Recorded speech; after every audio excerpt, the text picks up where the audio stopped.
Bom dia, ex-ministra, que é Jefferson Correia. Gostaria de saber, nessa época eleitoral, principalmente de montar alianças para tentar chegar aí a uma chapa e concorrer à presidência da República, como eu falei, faça aliança e também, junto com essas alianças e desses partidos, vem as promessas e de algumas prioridades do nosso povo brasileiro.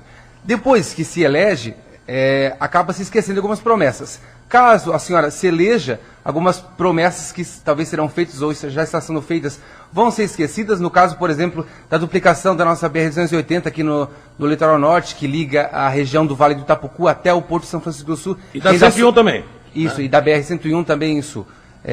Bom dia. Bom dia. Olha, a BR-101 nós não vamos esquecer, porque ela está aí sendo feita, né? Se eu não me engano, né, o que está faltando algumas pontes que saíram, ou seja, que quando a gente iniciou a BR, né, no licenciamento não estava previsto. Depois do licenciamento, aliás, durante o licenciamento foi pedido que a gente fizesse, se eu não me engano, a passagem da Lagoa do Maruí e, além disso, mais duas outras pontes que agora me foge a memória. Sim. Mas, sem sombra de dúvida, a 101, ela está saindo, ela já está em construção. Essa parte, sem essas três obras que foram colocadas depois, já está em fase final, deve ficar pronta, se eu não me engano, até julho. Agora, a 280 também é algo que eu acredito que essa duplicação, tá? Ela, para mim, é muito importante.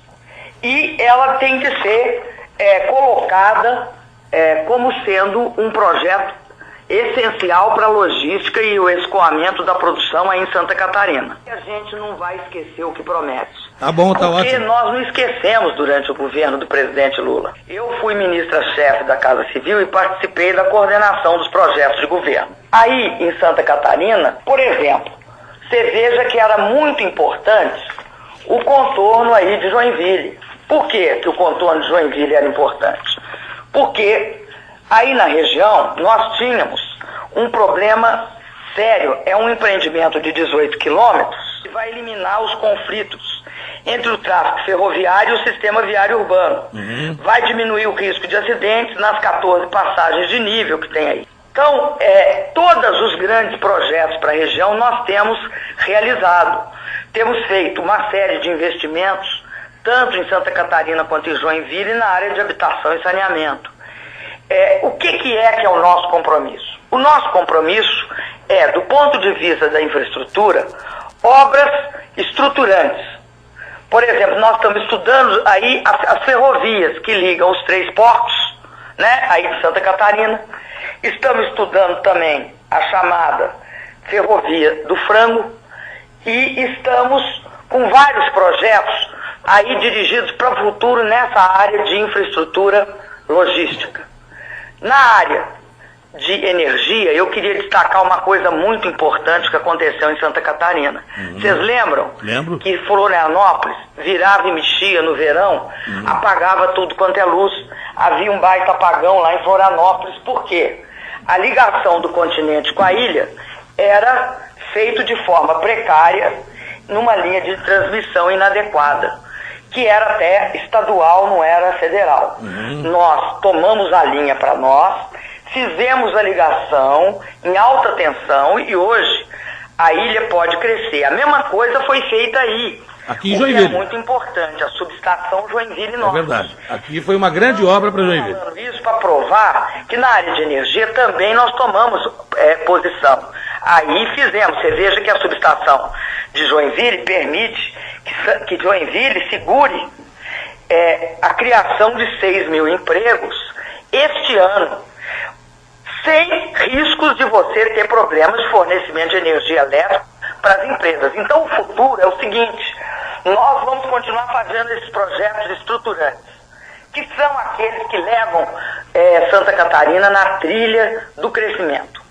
Também eu acho que Santa Catarina vai se beneficiar muito com os projetos do PAC 2, que vocês inclusive estão começando, tem aí uma reunião para se definir esses projetos do PAC 2 e vocês levarem sugestões Por quê? Porque a nossa proposta no PAC 2 é investir, por exemplo, em drenagem. Essa questão que atingiu tão forte Joinville e Santa Catarina, que foram os alagamentos e as chuvas, né? Que levou, em alguns momentos, as pessoas, né, até a mortes, etc. Senhora Dilma, neste momento em que nós brasileiros nos preparamos para decidir o futuro político do país, vamos falar, eu gostaria de saber da senhora, uma questão muito atual, que é o Ficha Limpa, projeto Ficha Limpa, que pode ser votado amanhã na Comissão de Constituição e Justiça da Câmara dos Deputados, algumas emendas que alteram esse projeto. Para vocês que estão nos acompanhando, a Ficha Limpa é uma proposta que impede a candidatura de políticos condenados pela Justiça. Gostaria de saber da senhora se a senhora acha que essas manobras dos parlamentares da base aliada possam atrapalhar a sua campanha, podem chegar a atrapalhar a sua campanha. Olha, eu acho que essa é uma questão que ela está no Congresso.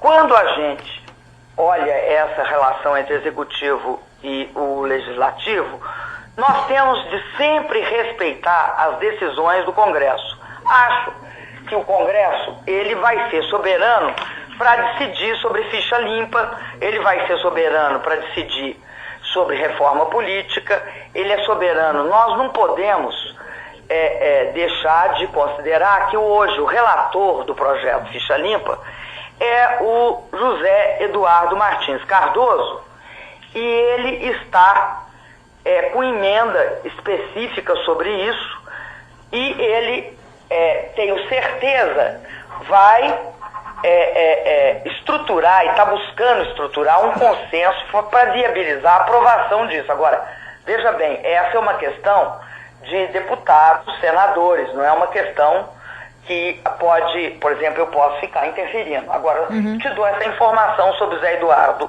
que é um deputado federal do PT. Tá certo. Ok, obrigada. Para encerrar a entrevista, duas perguntas. Primeiro, como anda a saúde da ex-ministra Dilma Rousseff?